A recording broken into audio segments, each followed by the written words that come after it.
কলকাতার নাম করলেই চোখের সামনে ভেসে ওঠে বেল বাজাতে বাজাতে রাজপথ দিয়ে চলা ট্রামের ছবি। তবে সময়ের সঙ্গে সঙ্গে কি এই ঐতিহ্য সত্যি হারিয়ে যেতে বসেছে? 1873 সাল থেকে শুরু হওয়া কলকাতার ট্রাম আজ দ্রুত গতির মেট্রো বা বাসের ভিড়ে অনেকটাই পিছিয়ে পড়েছে।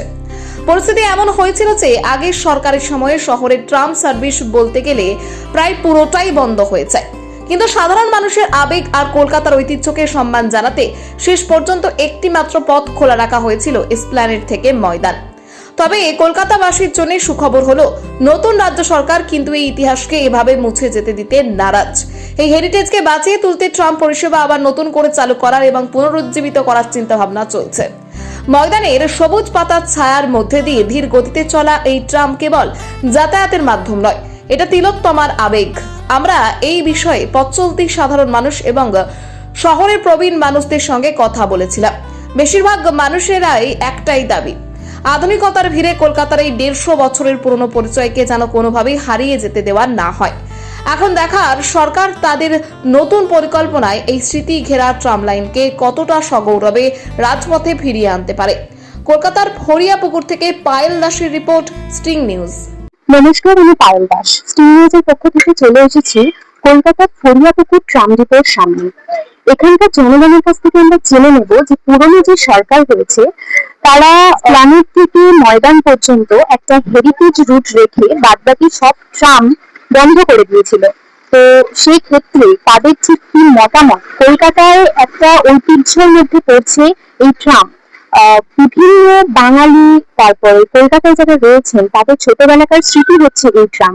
তো সেই বিষয়ে এটি বন্ধ হয়ে যাওয়ার ক্ষেত্রে তাদের ঠিক কি মতামত সেটি আমরা এখন এখানকার জনগণের কাছ থেকে জেনে নেব। প্রশ্নটা হচ্ছে, কলকাতার ঐতিহ্য হচ্ছে ট্রাম, তো সেটা বন্ধ করে দেওয়া হয়েছে, শুধু একটা রুট চালু রাখা হয়েছে প্ল্যানেট থেকে ময়দান। তো সেই বিষয়ে আপনার কি মতামত? না, কলকাতার ট্রাম সত্যি ঐতিহ্যবাহী, এটা একদম ঠিক কথা। এবং ট্রাম চড়তেও আমাদের ভালো লাগে, তার একটা আলাদা ইমেজ যাকে বলে। তো মনে হয় সর্বতে থাকাটা ভালো। আচ্ছা, কিন্তু অনেক ক্ষেত্রে বলা হচ্ছে যে মানে যেই কারণে বন্ধ করে দেওয়া হয়েছে যে প্রচন্ড যানজটের তৈরি হয়। আমার মনে হয় ট্রামটি তার নিজের মানে গতিতে চলে, নিজের জায়গা দিয়ে চলে, তো কারো রাস্তা জ্যাম করে না। জ্যাম যদি থাকে তো অটো করে, বাস সাইড দিয়ে করে, বাইক সাইড এগুলো করে না। আচ্ছা, অফিসের ক্ষেত্রে কি কোনো সমস্যা হচ্ছে অফিস যাতায়াতে? তো আমরা তো মোটামুটি মেট্রো ধরে যাই, এই জন্য আমাদের এই রুটটা অতটা অসুবিধা হয় না। বাসে বাসে গেলে আমার মনে হয় ট্রামে অসুবিধা, হ্যাঁ কখন হয় এরকম লোডশেডিং হয়ে যায়, তো তখন তোমার হতে পারে যে ট্রামটা যেটা বাসে দাঁড়িয়ে রাস্তা একটু জ্যাম হয়। আদারওয়াইজ তো আমার মনে হয় এটা, কিন্তু ঐতিহ্যটাকে বজায় রাখাটাই সবচেয়ে বেটার। আচ্ছা, আর নতুন সরকার আসার পরে বলছে যে ওগুলো আবার চালু করা হবে, তো সেই ক্ষেত্রে মানে খুব ভালো, পুরোনো ঐতিহ্য ফিরে আসলে আবার। আপনার নাম? আমার নাম সুস্মিতা। কলকাতার ঐতিহ্যের মধ্যে পড়ছে এই ট্রাম। তো ট্রাম তো বন্ধ করে দিয়েছে যে পুরনো সরকার, শুধু একটা রুট চালু রেখেছে প্ল্যানেট থেকে ময়দান। তো সেই ব্যাপারে আপনার কি মতামত? ট্রামটা চললে তো ভালো, ট্রামটা চললেও ভালো এবং চলে আমাদের এদিকে কম বেশি করে মানুষগুলো এমনি সুবিধে, যাতায়াতের পক্ষে সুবিধা আরো ভালো হয় যদি ট্রামটা ভালোভাবেই চলে। কিন্তু অনেকের বক্তব্য যে মানে যেই কারণে বন্ধ করে দেওয়া হয়েছে সেটা হচ্ছে প্রচন্ড যানজট বা জ্যামের সৃষ্টি হচ্ছে রাস্তায়।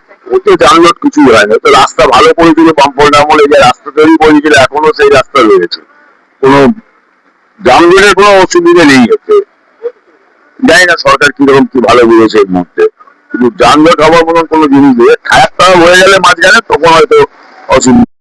আপনার নাম? রবীন্দ্রনাথ সাহা।